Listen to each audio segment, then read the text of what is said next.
Okay, we're back, and by now you should have your leg bands and your belly bands pinned to your Scrundlewear. And as you can see, I have mine pinned in there. Last night when we were talking on the video, I had pinned this one on, but didn't really care much for the color combination. So you'll notice that since the last video, I have a different color in here. I have mini pins. I talked about that. You want more pins, not less. So let's go over to the serger and sew that seam.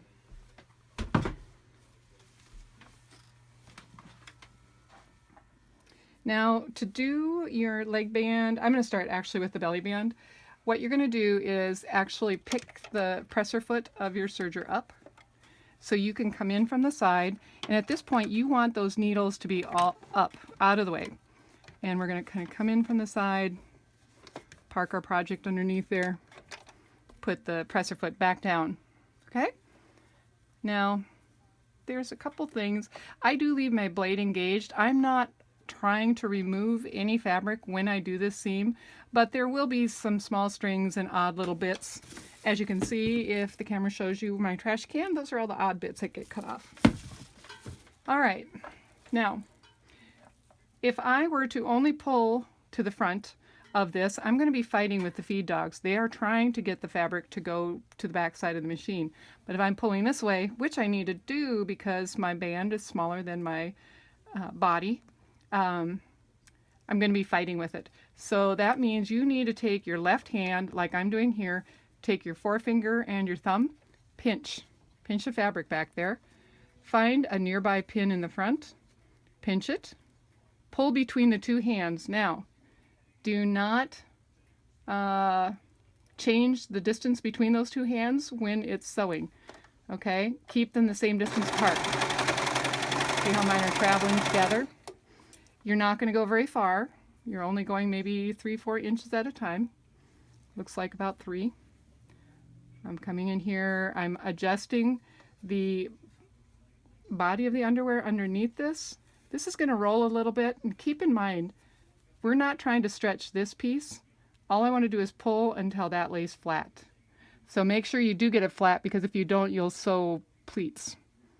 So just as far. I have seen people do this. That's not necessary. Just enough to make that flat. All right, so I'm going to pinch here. I'm going to get things settled in. And now I've kind of pulled at it so it came out from underneath the foot, so I'm fixing that. Now my left hand is already to the back, and let's go. I am using a 4-thread overlock. You could probably argue you don't need that 4th thread, but I guess I like to think a little extra protection between me and the world is good. And the less something comes back to my sewing machine for repair, that's even better yet. Okay, so you see how I'm just adjusting, moving my hand. I don't go very far, just a little ways.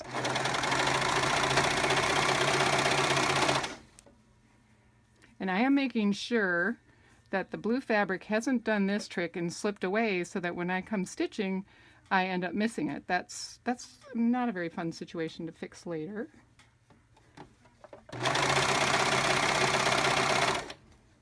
Almost there. All right. One more.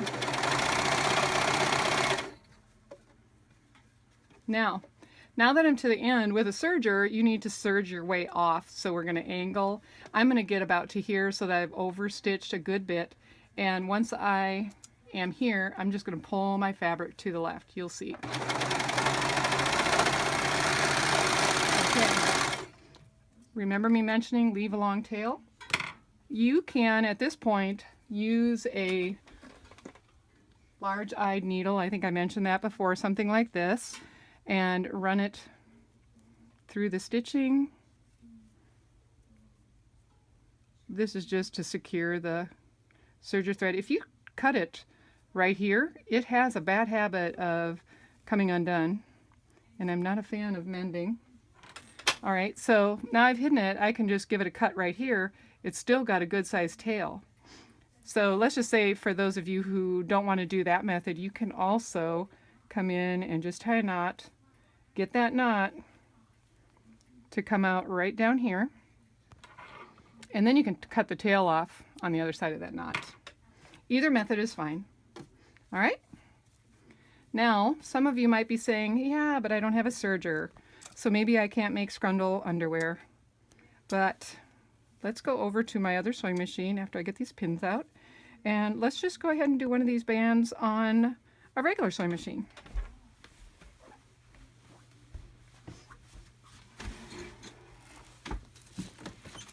And right now my grandson, who is my cameraman tonight, is wondering because I told him we were going to go to the other machine.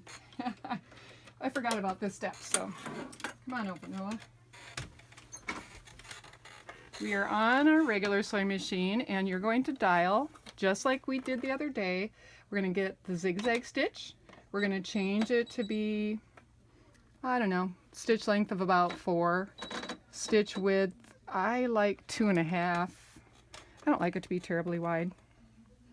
All right, now let's see. Let's give it a try. Same problem. I'm in a leg hole right now, and we have to do the same thing. It's a little trickier because on the leg you've got around the back side a convex curve, and on the front side you've got a concave curve. It's a little trickier getting them to meet up, but we can do it. All right, so let's go. There we go. Took a minute. My foot pedal was not wanting to cooperate. Okay. And you're noticing already, I'm sure, that this is slower, but it does a great job. You do not have to go out and buy a serger. So if you've been trying to use Scrundlewear as the justification with your spouse as to why you need a serger, don't let them see this video.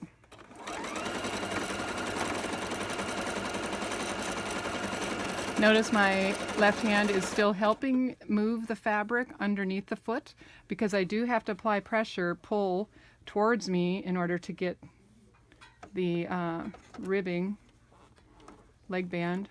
I got to get that out of there before I break a needle.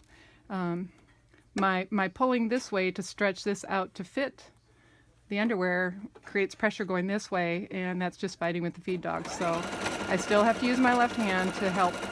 I do not pull hard. I am just encouraging it. If you pull hard, you're going to break a needle. Okay.